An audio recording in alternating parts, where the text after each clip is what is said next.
Nós vamos hoje falar sobre o tema surpreendidos pela alegria. Surpreendidos pela alegria. Desde a semana passada nós começamos uma série e estamos a fazer um passeio histórico por Israel, pela vida do judeu, como é que ele encarava o Messias, como é que ele viu a morte de Jesus Cristo, o que que aquilo significou para eles e quais lições nós podemos tirar da vida do judeu, da história deles, como nós podemos aplicar para nossas vidas e sairmos daqui como aquelas pessoas que tiveram seu coração inflamados por Jesus Cristo. E nós dissemos que Jesus andava com 12 discípulos, mas na verdade muitas pessoas seguiam a Jesus, só que elas não seguiam a Jesus de facto na caminhada, conforme os 12 faziam. É o caso de Nicodemos, o caso de José de Arimateia, que para manter uma posição social ou política, eles não podiam se associar a Jesus, porque deviam ser vistos não com bons olhos, então eles preferiam estar de longe observando Jesus. Jesus não teve simplesmente 12 seguidores, Jesus teve milhares e milhares de seguidores, só que 12 arriscaram a vida para andar com Jesus, mas os outros olhavam Jesus de longe e na expectativa, olha, o que é que vai acontecer? Eu quero participar disso. E quando Jesus faz a entrada triunfal em Jerusalém, reivindicando para si o título de rei, senhor, profeta e sacerdote, esse facto é noticiado. Toda Jerusalém percebe que há um homem que está a reivindicar para si o título de Messias. A notícia corre para todas as cidades vizinhas. E vem gente de Emaús, vem gente de outras cidades para ver o rei que vai estabelecer o reino de Deus, para ver aquele que vai entrar em Jerusalém como rei e vai acabar com o império. E está todo mundo nessa expectativa. 2 discípulos também saem de Emaús e caminham para Jerusalém. Emaús, Jerusalém, tem uma distância de 60 estádios, que convertendo nas nossas medidas de hoje, equivale a mais ou menos 11 quilômetros. A pé, eles saem de Emaús para Jerusalém a pé, para verem o rei, o Messias. E quando eles chegam lá, encontram um Messias sendo morto. Imaginem a decepção desses 2 discípulos. Encontram um rei morto, completamente humilhado. As escrituras vão dizer no Evangelho de João que as vestes de Jesus foram arrancadas do seu corpo. Ele simplesmente ficou com uma túnica, que na sexta-feira nós vimos que é a túnica sacerdotal, que representa que Jesus estava a oferecer um sacrifício pelo seu povo, mas ainda assim os soldados tiram a túnica de Jesus e colocam no chão. Isso significa que Jesus estava completamente exposto na cruz. E as pessoas olhavam para esse Jesus completamente exposto, humilhado, e todo mundo tapava os olhos. Automaticamente, a esperança desse homem que está ali humilhado, vir a ser o rei, o Messias, morria na hora. Morria na hora, acabava. E eles saíam para Jerusalém e voltavam para as suas casas. Alguns esperavam, não, mas Jesus disse que ressuscitaria, a morte dele seria a vitória, alguma coisa aconteceria. A morte de Jesus é vitória para nós hoje, mas para os judeus significou muita derrota. Desespero se instalou. E tem um facto muito interessante no julgamento de Jesus. Os judeus estavam debaixo da opressão romana, eles não podiam aplicar pena de morte em ninguém. Então os judeus não podiam matar Jesus. Aí quando eles levaram para o governador romano, eles disseram, esse aqui é um criminoso religioso, ele está blasfemando. O imperador romano disse, não, isso para mim não interessa. Vão cuidar desse Jesus vocês mesmos. Eles não podiam matar Jesus. Mas eles disseram, esse Jesus tem que ser morto. Então vamos inventar um crime para ele. E eles voltaram, Jesus vai para o governador romano devolve. Quando eles perceberam que o governador romano não vai matar Jesus, eles inventaram que Jesus cometeu o crime de sedição, que estava a causar revolta na população, dizendo que é maior que César, dizendo que vai ser rei aqui em Jerusalém, que César não é nada. E isso soou muito mal para o imperador romano e disse, então vamos crucificar esse, vamos matá-lo.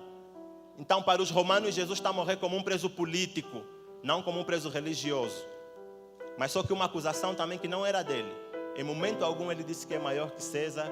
Em momento algum ele disse que o meu reino é desta terra, igual a de César.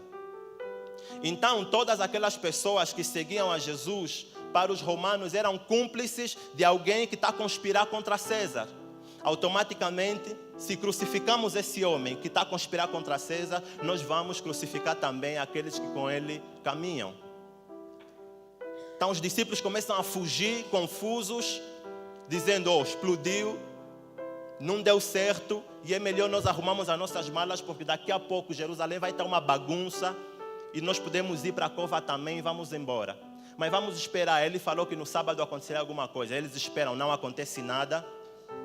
Sem esperança, então os dois discípulos arrumam as coisas dele de novo e disseram um para o outro, vamos voltar para Emaús, para a nossa antiga vida, para os nossos antigos trabalhos. Eu sei que a minha vinda para Jerusalém podia significar não voltar para Emaús, porque aqui eu encontraria um novo reino, mas não deu certo. Vamos voltar para Emaús, para a nossa vida medíocre, para a nossa rotina que não presta. Aquela esperança que tinha em Jerusalém se foi, então vamos voltar. Antes que isso aqui exploda, vamos embora. E eles voltavam, e Jesus no túmulo. Só que eles não perceberam que enquanto eles caminhavam, o túmulo já estava vazio. Jesus já havia ressuscitado, mas eles não conseguiram perceber. E imaginem uma coisa, Jesus se apresenta a Maria, sai do túmulo, anjos vêm aí. Ele podia fazer muitas coisas, ir primeiro para os discípulos, para a igreja, para o templo e dizer, estou aqui, ressuscitei. Mas não, ele escolhe encontrar os dois discípulos que voltavam para Emaús. E ele vai no caminho. Só que quando ele chega e encontra os discípulos voltando para Emaús, ele encontra uns discípulos que conversavam sobre as coisas que aconteceram em Jerusalém. Não conseguiam ter uma outra conversa durante um dia e uma noite no caminho, se não lembrar as coisas terríveis que aconteceram com Jesus na cruz. E eles, o versículo 14 diz que os discípulos caminhavam e conversavam a respeito de todas as coisas que aconteceram. E Jesus ao lado deles, mas os olhos deles estavam como que fechados para perceber a presença de Jesus e simplesmente lembravam as coisas passadas.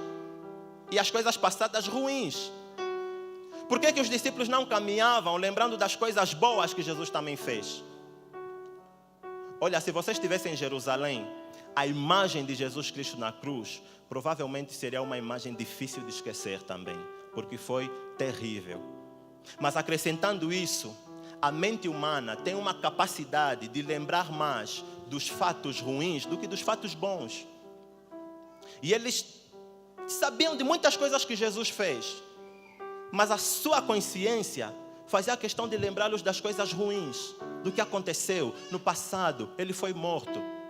Não, mas ele ressuscitou também Lázaro. Ok, mas ele foi morto. Mas ele ressuscitou Dorcas, ele multiplicou pães e peixes, ele andou sobre as águas. Tudo bem, mas ele foi morto.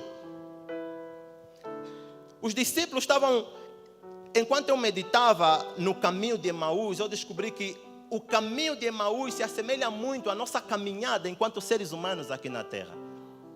Nós também temos essa capacidade de lembrar do passado, mas quando lembramos do passado, lembramos simplesmente das coisas ruins. É a mulher que quando vai discutir com o marido, só lembra das coisas ruins. E quando ela quer reclamar que você nunca mais me levou assim para passear, ela não fala assim, no dia 3 me levaste para passear, hoje me leva ainda também. Ela fala assim, você nunca mais me levou para passear. Ou você nunca me levou para passear. Porque a mente está concentrada nas coisas erradas que acontecem na nossa caminhada. Simplesmente o ruim. Provavelmente com você, durante a sua vida, já passaram muitas pessoas que fizeram bem a você. Passaram muitos acontecimentos que você se alegrou. Mas hoje, quando você vem olhar para a tua vida, você só lembra do ruim, do que não deu certo, do que machucou, do que te tirou a esperança. Não, olhe para as coisas boas também que aconteceram. Por que simplesmente o ruim? Isso me faz lembrar de uma história de 2 amigos que caminhavam na praia. De repente o mais alto pisou no pé do mais baixinho. E o mais baixinho sentiu uma dor terrível, porque pisaram no calo onde já tinha também uma feridinha. Ai! Mas ele com o dedo escreveu sobre a areia e disse: hoje o meu amigo me magoou e doeu muito. E eles continuaram a caminhar. Aí 5 quilômetros depois, o mais alto viu uma casca de banana e ele percebeu: se ele pisar na casca de banana, ele vai escorregar, vai bater com a cabeça na pedra e vai cair. Ele se apressou, tirou a casca de banana e jogou. Aí o mais baixinho disse: oh, você salvou minha vida. E ele foi numa pedra e escreveu: hoje o meu amigo salvou minha vida, eu estou feliz. O mais alto olhou para ele e disse: por que você, quando eu te fiz mal, escreveste na pedra, e hoje, quando eu te salvei a tua vida, quando eu te fiz mal, você escreveu na areia, e as coisas boas você escreveu na pedra? E o baixinho disse: porque as coisas más eu escrevo na areia, para que a água apague e o tempo me faça esquecer. Mas as coisas boas eu escrevo na pedra, porque elas ficarão cravadas para sempre. E sempre que eu olhar para você, eu vou lembrar as coisas boas que você me fez e não as coisas más que você me causou. As nossas relações hoje são geridas dessa maneira. Nós olhamos para as pessoas às vezes e só lembramos: você em 1980 você me fez mal. Ok, mas em 1978 eu te fiz bem. Então, o bem que eu te fiz, você escolheu escrever na areia. E o mal que eu te fiz, você cravou na pedra. E é isso que você lembra até hoje. É sobre essas coisas que você dirige a nossa relação. Ok, tudo bem. E os discípulos estavam assim também. Não escreveram os feitos de Jesus na pedra, as coisas boas. Escreveram simplesmente as coisas más. Nós estamos no caminho de Emaús também. E o que você lembra? Qual é o centro assim, das tuas lembranças dentro das tuas relações? São as coisas boas ou as coisas más? Na sua família, quando você fala com seu pai, você lembra das coisas boas ou das coisas más? A mãe que repreende o filho e vai rebuscá-lo: isso aqui ele não lavou ontem, você ontem já não lavou, anteontem também já não lavaste, e hoje não vais lavar mais. Não, mãe, mas eu lavei num dia aí. Só que a mãe esqueceu. Mas então, as coisas boas precisam ter primazias em nossa vida, amém? Para que os nossos relacionamentos possam aflorar, crescer, surtir efeito. Segundo, os discípulos caminhavam e não conseguiram perceber que Jesus já estava ao lado deles. E Jesus, quando perguntou: o que vocês estão aí a conversar? Eles pararam. Jesus, como você está caminhando, está a sair da faculdade, de repente se encontra com o irmão da igreja e começa a caminhar contigo, vocês começam a conversar. Aí o irmão da igreja pergunta: como é que você está? E você lembra um problema, você para até. Oh, vou te contar, já? Se estagnou, os discípulos estagnaram a vida para lembrar do passado. E não conseguiram perceber que aquele que estava aí é Jesus. E eles pararam, se voltaram para Jerusalém, dizendo: você provavelmente é o único que não sabe o que aconteceu lá. Lá morreu o Salvador. Nós pensávamos que seria ele que restauraria Israel, mas não foi. As mulheres até foram lá no sepulcro, mas não acreditamos nele. Parênteses, irmãos sabiam que as mulheres, quando levaram a notícia para os discípulos, muitos deles não acreditaram por causa da posição inferior da mulher. Olharam para eles e disseram: vocês estão a mentir. E o cristianismo durante muito tempo, no princípio, foi visto como uma religião, como coisa de mulher. Esses homens estão a seguir uma palavra de mulher. E as mulheres nos disseram que Jesus ressuscitou. Muitos homens não acreditaram. Mulher, você está louca. Jesus não ressuscitou coisa nenhuma. A ressurreição de Jesus Cristo é o centro do cristianismo. Tira a ressurreição, não existe cristianismo. E se nós lêssemos a passagem do princípio, 1 Coríntios capítulo 15, nós veremos Paulo a dizer: se Cristo não ressuscitou, é vã a nossa fé. Não serve para nada. Estamos aqui a fazer o quê se Cristo não ressuscitou? É o X da questão, a ressurreição de Cristo. Fecha parênteses. Ok, voltando. Os discípulos pararam, olharam para Jesus e disseram: você é o único que não sabe do que aconteceu com o Messias. Morreu. Ok, mas a vida está aqui com você. Sabe quando você coloca todas as esperanças num único plano, num único ponto, no ponto A? O ponto A não dá certo. Você não consegue ver que há um ponto B que pode funcionar? Você não consegue ver que há alternativas ao teu redor que podem dar certo? E você se priva naquele ponto que não funcionou? Aquele filho que morreu e você se fechou numa bolha de solidão e de dor por causa de um filho que morreu e você não consegue ver os 3 que ficaram. Os discípulos de Emaús estavam assim. Aquele relacionamento que não deu certo, o seu marido que foi embora e você se fechou numa bolha de depressão e você não conseguiu perceber que precisavam da sua atenção os outros filhos e as pessoas que viviam contigo ao redor. Você estagnou, você parou. É a nossa caminhada assim também, como os discípulos de Emaús. E aconteceu também com Maria. Quando Maria viu Jesus Cristo, o túmulo vazio, imaginem só, Maria Madalena. Eu se estivesse lá, olharia para Maria Madalena e dizia: Maria, você está com a cabeça onde? Maria viu 2 anjos no túmulo. 2 anjos. Isso significa o quê? Jesus já te falou que ressuscitaria. Você está vendo 2 anjos. Você não liga A com A da A. Você não liga isso. Vê 2 anjos, túmulo vazio, e vem alguém e você lhe pergunta: levaram o meu mestre? Vem Jesus perto de você, você confunde com jardineiro? O que é isso? Não, Maria, você ainda está com discurso de morte, você ainda está no passado, você ainda está no que aconteceu. Aquele Jesus morreu. E isso pode significar que o Deus que nós idealizávamos em Jesus teve mesmo que morrer. Os discípulos tinham que ver Jesus morto. Aquele Jesus que eles olhavam e falavam: esse é que vai nos libertar, que colocaram todas as suas expectativas sobre ele, teve que morrer. E eles se estagnaram nesse discurso de morte, que não conseguiram transitar para o discurso de vida e dizer que o meu Redentor vive, assim como Jó falou. E eles olharam simplesmente para a morte. Mas a vida está aqui perto de você. A esperança está aqui perto de você. Basta você dar um passo de fé. E eles não conseguiram fazer isso. Mas enquanto caminhavam com Jesus, uma coisa muito interessante aconteceu. Jesus começou a lhes explicar as escrituras. E Jesus olhou para eles e disse: vocês são loucos, vocês são tardos para entender todas as coisas que os profetas disseram. Por que vocês não compreendem o que os profetas disseram? E o coração deles começou a se encher de alegria. Tanto que quando Jesus falou: ok, eu vou mais adiante, então vou acelerar o passo. Eles disseram: não vai. Entra conosco em Emaús, fica em nossa casa e vamos ceiar contigo. Jesus disse: ok, eu vou entrar na vossa casa, eu vou ficar com vocês. Eu falei no princípio, Emaús, para aqueles discípulos, significava morte sem esperança e também a volta para uma antiga vida. Talvez eles abandonaram aquilo e disseram: oh, isso aqui não presta, o Messias ressuscitou, isso aqui agora eu considero pecado. Eu não vou ficar mais aqui, vou para Jerusalém. Só que você chega em Jerusalém, você não encontra o Messias, aí você volta para a sua antiga vida.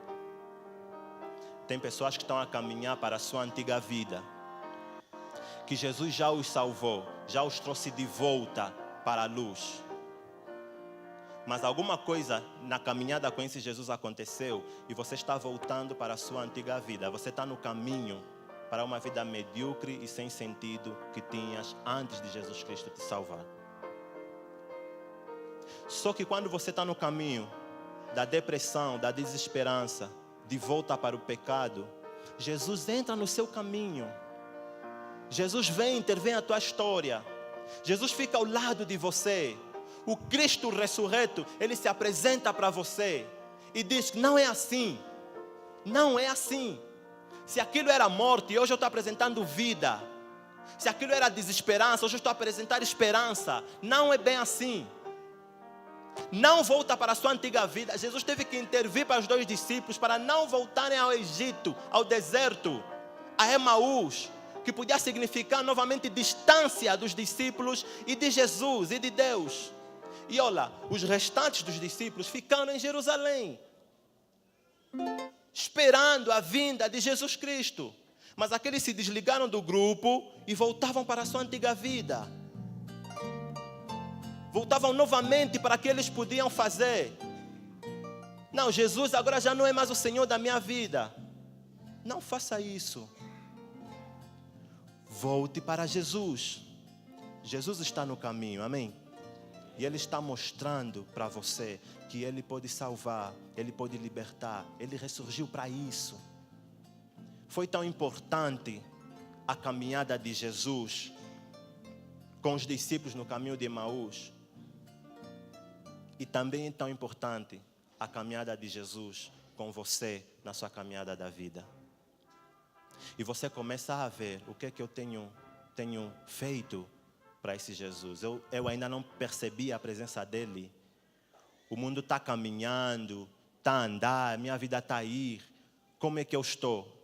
Em qual dia eu estou? Ainda estou no dia da crucificação, no sábado da morte? Ou eu já estou na ressurreição? Ressurreição de uma vida santa com Deus. Ressurreição de uma família que serve a Jesus Cristo. Ressurreição dos planos. Ressurreição dos sonhos. Ressurreição de um novo compromisso com o Senhor. Em que estágio você está? Porque o Cristo ressurreto está andando com você, está perto de você. E Ele já entrou na sua casa. E Ele diz: eis que eu estou à porta e bato. Se alguém ouvir a minha voz, abrirá a porta, eu entrarei em sua casa, cearei com ele e ele comigo. E é exatamente isso que Jesus fez com os discípulos de Emaús. Bateu a porta, os discípulos abriram, Ele entrou em casa e ceou com eles. E sabe o que aconteceu na ceia? Os olhos dos discípulos se abriram e disseram: é Jesus! E ressuscitou, é Jesus. Quando você abre a janela do seu coração, quando você abre as portas, Jesus entra, os seus olhos se abrem para a vida. Uma nova perspectiva da vida você ganha. Você olha para as pessoas ao teu redor com esperança e você fala: eu vou vos abençoar, porque o Senhor me abençoou. Eu vou abençoar a minha igreja, porque o Senhor me abençoou. Eu não estou mais de volta para Emaús, para a minha antiga vida. Eu estou a voltar agora para Jerusalém. E vamos contar aos discípulos o que aconteceu. Espalhar essa boa notícia, porque Cristo não está mais no madeiro, Ele ressuscitou. E hoje nós vivemos como se Cristo ainda estivesse no madeiro e nós estivéssemos cabisbaixo, andando de volta para a nossa antiga vida cheia de pecado. Não, Ele já nos libertou, Ele já nos salvou. Por que é que nós não conseguimos tomar posse dessa mensagem de esperança, de vida, de alegria e se voltar para Jesus Cristo? Ficar à mesa com Ele e dizer: eis aqui a nossa vida. Eis aqui tudo o que nós temos. Tem pessoas que ainda estão no caminho de Emaús e precisam convidar Jesus para entrar dentro das suas casas, dentro das suas vidas, dentro dos seus relacionamentos. Jesus está caminhando com você. Você tem sensibilidade para ouvi-lo, para perceber que Ele está perto de você. Você consegue ver que Ele está aí. Você só precisa dizer: Jesus, não vá embora. Entra na minha casa e ceia comigo. E o Senhor vai cear com você e os seus olhos vão se abrir. E o cear com Jesus não é simplesmente estarmos na mesa, na ceia. É quando nós abrimos nosso coração, desistimos de quem nós somos, dos nossos planos e nos voltamos para Deus. Alguns precisam se render mesmo aos pés de Jesus e dizer: perdoa meu pecado, porque eu sou culpado da desobediência no jardim do Éden. E de lá para aqui, eu não tenho andado segundo o teu coração. Perdoa meu pecado. Alguns precisam dizer: Senhor, eu tenho estado a andar contigo durante muito tempo. E se calhar estou no caminho de Emaús. Mas agora eu preciso abrir o meu coração para o Senhor. E dizer: entra em minha vida mais uma vez. Porque eu esqueci o impacto da ressurreição em minha vida. Sem ressurreição não há vida. Não há nada.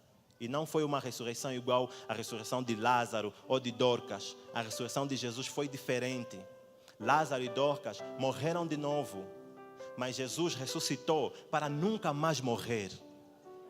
Ressuscitou para ir para os céus, abrir o caminho de acesso a Deus para eu e você. E sabem qual é a promessa que Ele nos dá hoje? É que eu e você um dia vamos ressuscitar para nunca mais morrer. Assim como Ele ressuscitou e nunca mais morreu. Um dia nós estaremos perante o trono de Deus e dizer: eu experimentei da ressurreição de Cristo. O apóstolo Paulo diz: Jesus é a primícia dos que dormem. Ressuscitou primeiro e nós vamos seguir adiante deles.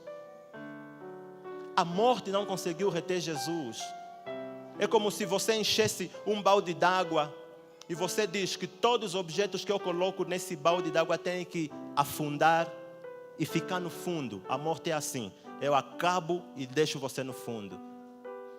E na humanidade toda, todos os objetos que colocam no balde d'água vão no fundo. Todos vão no fundo, todos vão no fundo.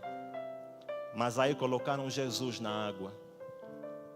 E ele foi no fundo. E a morte gritou: aleluia, ele está no fundo. Mas a morte piscou os olhos 3 vezes.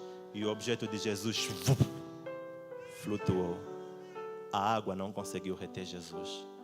Assim como a morte não conseguiu reter Jesus. E um dia, a morte não vai reter ninguém que disse: Senhor, eis aqui minha vida, eis aqui meu tudo. Não vai. Amém. Que essa seja a reflexão que você precisa ter no domingo da ressurreição. Ressurreição de vidas, ressurreição de planos, ressurreição de um novo compromisso com o Senhor, ressurreição de tudo. Deus está aqui para nos trazer de volta a Jerusalém. Não volte para Emaús. Não volte, meu querido, à sua antiga vida de pecado. Se nós ouvimos testemunhos e relatórios de muitas pessoas, nós vamos imaginar: olá, eu servi ao Senhor, mas no caminho eu voltei para Emaús e hoje eu não estou mais junto do Senhor.